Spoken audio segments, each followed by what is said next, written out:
เห็นแต่หมู่เพิ่นโพสต์ไปหาเฮ็ดได้เฮ็ดหลายพี่น้องก็เลยมาหาหม่องเคยเก็บโอ้ย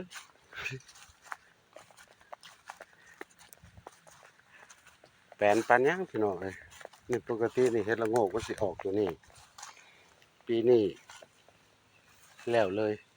พี่น้องปกติมันสิออกตัวนี้ได้เฮ็ดละโงก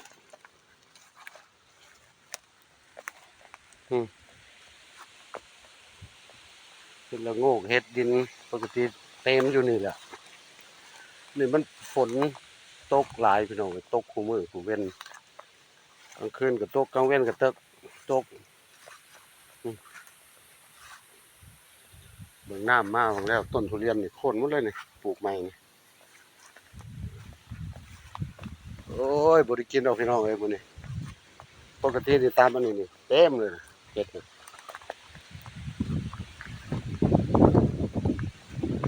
ต้นทุเรียนน้ำมาของแล้วพวกนี้สะอาดปานยัง